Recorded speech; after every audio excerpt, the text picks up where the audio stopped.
ಅಡಿಕೆ ಬಗ್ಗೆ ಆಘಾತಕಾರಿ ಸುದ್ದಿಯೊಂದು ಹೊರಬಿದ್ದಿದೆ. ಇದು ಅಡಿಕೆ ಬೆಳೆಗಾರರನ್ನ ಆತಂಕಕ್ಕೆ ತಳ್ಳಿದೆ. ಏನದು ವರದಿ ಅಂತೀರಾ? ಈ ಸ್ಟೋರಿ ನೋಡಿ.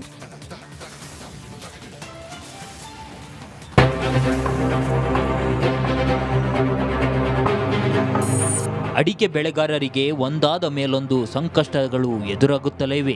ಈಗಾಗಲೇ ಬೆಳೆಗಾರರು ಅಡಿಕೆ ಬೆಲೆ ಏರಿಳಿತದಿಂದ ಬೆಂದು ಹೋಗಿದ್ದಾರೆ. ಹೀಗಿರುವಾಗಲೇ ವಿಶ್ವ ಆರೋಗ್ಯ ಸಂಸ್ಥೆಯ ಅಂಗಸಂಸ್ಥೆಯೊಂದು ಅಡಿಕೆ ಬೆಳೆಗಾರರಿಗೆ ಶಾಕ್ ಕೊಟ್ಟಿದೆ.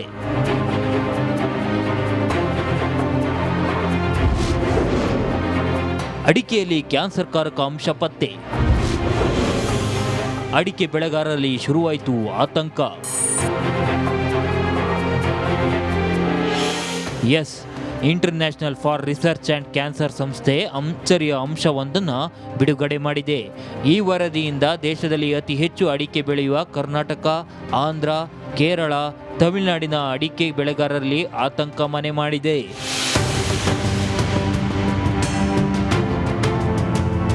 ವರ್ಷದಿಂದ ವರ್ಷಕ್ಕೆ ಅಡಿಕೆ ಬೆಳೆಗಾರರ ಸಂಖ್ಯೆ ಬೆಳೀತಾ ಇದೆ. ಅಡಿಕೆ ಬೆಲೆ ಕೂಡ ಏರತೊಡಗಿದೆ. ಹೀಗಿರುವಾಗ ಅಡಿಕೆಯಲ್ಲಿ ಕ್ಯಾನ್ಸರ್ ಕಾರಕ ಅಂಶವಿದೆ ಅಂತ ವರದಿ ಬಂದಿರುವುದು ಅಡಿಕೆ ಬೆಳೆಗಾರರಲ್ಲಿ ಆತಂಕ ಸೃಷ್ಟಿಸಿದೆ. ಅಡಿಕೆಯಲ್ಲಿ ಯಾವುದೇ ಕ್ಯಾನ್ಸರ್ ಕಾರಕ ಅಂಶವಿಲ್ಲ. ಈ ವರದಿ ರೈತರನ್ನ ಒಕ್ಕಲೆಬ್ಬಿಸುತ್ತಿದೆ ಅಂತ ರೈತರು ಆರೋಪಿಸಿದ್ದಾರೆ. ಅಡಿಕೆ ಆರೋಗ್ಯಕ್ಕೆ ಹಾನಿಕಾರಕ ಅಂತಂದು ವರದಿಗಳೆಲ್ಲ ಅಲ್ಲಿ ಬರ್ತದವೆ. ಅದು ಹಾನಿಕಾರಕ ಅಲ್ಲ, ಅದು ಕ್ಯಾನ್ಸರಿಗೂ ಕೂಡ ಕಾರಣ ಆಗ್ತದೆ ಅಂತಂದು ವರದಿಗಳು ಬರ್ತದವೆ. ಈ ಹಿಂದೆ ಸಾಬೀತಾಗಿದೆ ಅಡಿಕೆ ಆರೋಗ್ಯಕ್ಕೆ ಹಾನಿಕಾರಕ ಅಲ್ಲ, ನಾವು ಅದು ಸೇವಿಸಿದಷ್ಟು ಆರೋಗ್ಯ ಉತ್ತಮಗೊಳ್ತದೆ ಅಂತಂದು ಸಾಬೀತಾಗಿದೆ. ಮತ್ತು ಭಾಳಷ್ಟು ವರ್ಷಗಳಿಂದ ಮನುಷ್ಯ ಅಡಿಕೆಯನ್ನು ಉಪಯೋಗಿಸ್ತಾನೆ. ಪುರಾತನ ಕಾಲದಿಂದನೂ ಕೂಡ ಅಡಿಕೆ ಉಪಯೋಗಿಸ್ತದೆ. ಇದು ಇವತ್ತಿನವರೆಗೂ ಕೂಡ ಅಡಿಕೆ ಯಾವತ್ತಿಗೂ ಕೂಡ ನಮ್ಮ ಮನುಷ್ಯನ ಜೀವನದ ಮೇಲೆ ಹಾನಿಕಾರಕವಾಗಿ ಕಂಡು ಬಂದಿಲ್ಲ. IARC ಸಂಸ್ಥೆ 3ನೇ ಬಾರಿಗೆ ಈ ರೀತಿಯ ಸುಳ್ಳು ವರದಿ ಕೊಟ್ಟಿದೆ ಅಂತ ರೈತರು ಆರೋಪಿಸಿದ್ದಾರೆ. ಭಾರತದ ಸಂಶೋಧನಾ ಸಂಸ್ಥೆಗಳು, ಥೈಲ್ಯಾಂಡ್, ತೈವಾನ್, ಚೀನಾ ದೇಶದ ಸಂಶೋಧನಾ ವರದಿಗಳು ಅಡಿಕೆ ಕ್ಯಾನ್ಸರ್ ಕಾರಕ ಅಲ್ಲ ಎಂದು ಹೇಳಿವೆ. ಈ ಬಗ್ಗೆ ವಿಶ್ವ ಆರೋಗ್ಯ ಸಂಸ್ಥೆಯ ಗಮನ ಹರಿಸಬೇಕಿದೆ ಅಂತ ಆಗ್ರಹಿಸಿದ್ದಾರೆ. ಯಾವುದೋ ಒಂದು ವರದಿ ಬಂದ ತಕ್ಷಣವೇ ಅದು ಸತ್ಯ ಅಂತಂದು ನಾವು ನಂಬಲಿಕ್ಕೆ ಸಾಧ್ಯ ಇಲ್ಲ.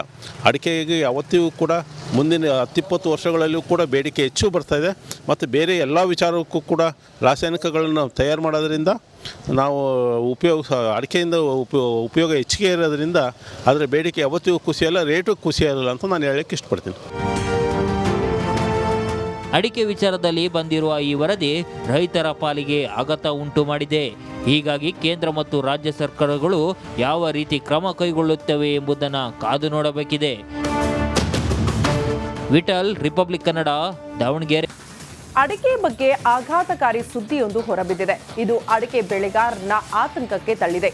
ಏನದು ವರದಿ ಅಂತೀರಾ? ಈ ಸ್ಟೋರಿ ನೋಡಿ.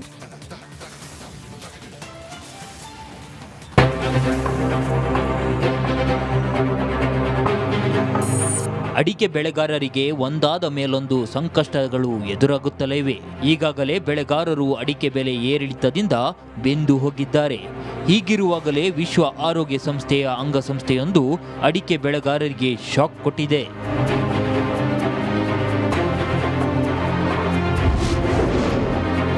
ಅಡಿಕೆಯಲ್ಲಿ ಕ್ಯಾನ್ಸರ್ ಕಾರಕ ಅಂಶ ಪತ್ತೆ. ಅಡಿಕೆ ಬೆಳೆಗಾರರಲ್ಲಿ ಶುರುವಾಯಿತು ಆತಂಕ. Yes, international for research and cancer ಸಂಸ್ಥೆ ಅಚ್ಚರಿಯ ಅಂಶವೊಂದನ್ನು ಬಿಡುಗಡೆ ಮಾಡಿದೆ. ಈ ವರದಿಯಿಂದ ದೇಶದಲ್ಲಿ ಅತಿ ಹೆಚ್ಚು ಅಡಿಕೆ ಬೆಳೆಯುವ ಕರ್ನಾಟಕ, ಆಂಧ್ರ, ಕೇರಳ, ತಮಿಳುನಾಡಿನ ಅಡಿಕೆ ಬೆಳೆಗಾರರಲ್ಲಿ ಆತಂಕ ಮನೆ ಮಾಡಿದೆ.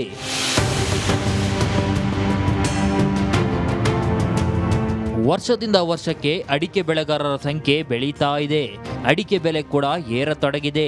ಹೀಗಿರುವಾಗ ಅಡಿಕೆಯಲ್ಲಿ ಕ್ಯಾನ್ಸರ್ ಕಾರಕ ಅಂಶವಿದೆ ಅಂತ ವರದಿ ಬಂದಿರುವುದು ಅಡಿಕೆ ಬೆಳೆಗಾರರಲ್ಲಿ ಆತಂಕ ಸೃಷ್ಟಿಸಿದೆ. ಅಡಿಕೆಯಲ್ಲಿ ಯಾವುದೇ ಕ್ಯಾನ್ಸರ್ ಕಾರಕ ಅಂಶವಿಲ್ಲ. ಈ ವರದಿ ರೈತರನ್ನ ಒಕ್ಕಲೆಬ್ಬಿಸುತ್ತಿದೆ ಅಂತ ರೈತರು ಆರೋಪಿಸಿದ್ದಾರೆ. ಅಡಿಕೆ ಆರೋಗ್ಯಕ್ಕೆ ಹಾನಿಕಾರಕ ಅಂತಂದು ವರದಿಗಳೆಲ್ಲ ಅಲ್ಲೇ ಬರ್ತದವೆ. ಅದು ಹಾನಿಕಾರಕ ಅಲ್ಲ, ಅದು ಕ್ಯಾನ್ಸರಿಗೂ ಕೂಡ ಕಾರಣ ಆಗ್ತದೆ ಅಂತಂದು ವರದಿಗಳು ಬರ್ತದವೆ. ಈ ಹಿಂದೆ ಸಾಬೀತಾಗಿದೆ ಅಡಿಕೆ ಆರೋಗ್ಯಕ್ಕೆ ಹಾನಿಕಾರಕ ಅಲ್ಲ, ನಾವು ಅದು ಸೇವಿಸಿದಷ್ಟು ಆರೋಗ್ಯ ಉತ್ತಮಗೊಳ್ತದೆ ಅಂತಂದು ಸಾಬೀತಾಗಿದೆ. ಮತ್ತು ಭಾಳಷ್ಟು ವರ್ಷಗಳಿಂದ ಮನುಷ್ಯ ಅಡಿಕೆಯನ್ನು ಉಪಯೋಗಿಸ್ತಾನೆ. ಪುರಾತನ ಕಾಲದಿಂದನೂ ಕೂಡ ಅಡಿಕೆ ಉಪಯೋಗಿಸ್ತದೆ. ಇದು ಇವತ್ತಿನವರೆಗೂ ಕೂಡ ಅಡಿಕೆ ಯಾವತ್ತಿಗೂ ಕೂಡ ನಮ್ಮ ಮನುಷ್ಯನ ಜೀವನದ ಮೇಲೆ ಹಾನಿಕಾರಕವಾಗಿ ಕಂಡು ಬಂದಿಲ್ಲ. IARC ಸಂಸ್ಥೆ 3ನೇ ಬಾರಿಗೆ ಈ ರೀತಿಯ ಸುಳ್ಳು ವರದಿ ಕೊಟ್ಟಿದೆಯಾ ಅಂತ ರೈತರು ಆರೋಪಿಸಿದ್ದಾರೆ. ಭಾರತದ ಸಂಶೋಧನಾ ಸಂಸ್ಥೆಗಳು, ಥೈಲ್ಯಾಂಡ್, ತೈವಾನ್, ಚೀನಾ ದೇಶದ ಸಂಶೋಧನಾ ವರದಿಗಳು ಅಡಿಕೆ ಕ್ಯಾನ್ಸರ್ಕಾರಕ ಅಲ್ಲ ಎಂದು ಹೇಳಿವೆ. ಈ ಬಗ್ಗೆ ವಿಶ್ವ ಆರೋಗ್ಯ ಸಂಸ್ಥೆಯ ಗಮನ ಹರಿಸಬೇಕಿದೆ ಅಂತ ಆಗ್ರಹಿಸಿದ್ದಾರೆ. ಯಾವುದೋ ಒಂದು ವರದಿ ಬಂದ ತಕ್ಷಣವೇ ಅದು ಸತ್ಯ ಅಂತಂದು ನಾವು ನಂಬಲಿಕ್ಕೆ ಸಾಧ್ಯ ಇಲ್ಲ. ಅಡಿಕೆಗೆ ಯಾವತ್ತಿಗೂ ಕೂಡ ಮುಂದಿನ 10-20 ವರ್ಷಗಳಲ್ಲೂ ಕೂಡ ಬೇಡಿಕೆ ಹೆಚ್ಚು ಬರ್ತಾಯಿದೆ. ಮತ್ತು ಬೇರೆ ಎಲ್ಲ ವಿಚಾರಕ್ಕೂ ಕೂಡ ರಾಸಾಯನಿಕಗಳನ್ನು ತಯಾರು ಮಾಡೋದ್ರಿಂದ ನಾವು ಅಡಿಕೆಯಿಂದ ಉಪಯೋಗ ಹೆಚ್ಚಿಗೆ ಇರೋದ್ರಿಂದ ಅದರ ಬೇಡಿಕೆ ಯಾವತ್ತಿಗೂ ಕುಸಿಯಲ್ಲ, ರೇಟು ಕುಸಿಯಲ್ಲ ಅಂತ ನಾನು ಹೇಳೋಕ್ಕೆ ಇಷ್ಟಪಡ್ತೀನಿ. ಅಡಿಕೆ ವಿಚಾರದಲ್ಲಿ ಬಂದಿರುವ ಈ ವರದಿ ರೈತರ ಪಾಲಿಗೆ ಆಘಾತ ಉಂಟು ಮಾಡಿದೆ. ಹೀಗಾಗಿ ಕೇಂದ್ರ ಮತ್ತು ರಾಜ್ಯ ಸರ್ಕಾರಗಳು ಯಾವ ರೀತಿ ಕ್ರಮ ಕೈಗೊಳ್ಳುತ್ತವೆ ಎಂಬುದನ್ನು ಕಾದು ನೋಡಬೇಕಿದೆ. ವಿಠಲ್, ರಿಪಬ್ಲಿಕ್ ಕನ್ನಡ, ದಾವಣಗೆರೆ. ಅಡಿಕೆ ಬಗ್ಗೆ ಆಘಾತಕಾರಿ ಸುದ್ದಿಯೊಂದು ಹೊರಬಿದ್ದಿದೆ. ಇದು ಅಡಿಕೆ ಬೆಳೆಗಾರನ ಆತಂಕಕ್ಕೆ ತಳ್ಳಿದೆ. ಏನದು ವರದಿ ಅಂತೀರಾ? ಈ ಸ್ಟೋರಿ ನೋಡಿ.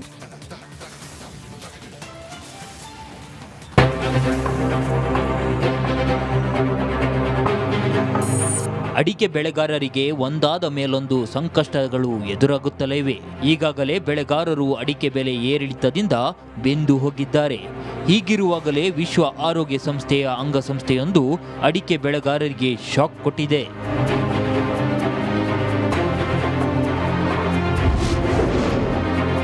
ಅಡಿಕೆಯಲ್ಲಿ ಕ್ಯಾನ್ಸರ್ಕಾರಕ ಅಂಶ ಪತ್ತೆ. ಅಡಿಕೆ ಬೆಳೆಗಾರರಲ್ಲಿ ಶುರುವಾಯಿತು ಆತಂಕ.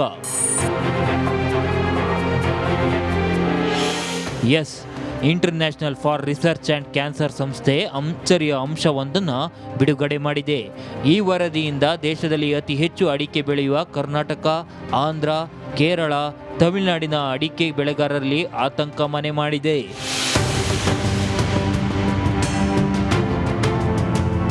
ವರ್ಷದಿಂದ ವರ್ಷಕ್ಕೆ ಅಡಿಕೆ ಬೆಳೆಗಾರರ ಸಂಖ್ಯೆ ಬೆಳೀತಾ ಇದೆ. ಅಡಿಕೆ ಬೆಲೆ ಕೂಡ ಏರತೊಡಗಿದೆ.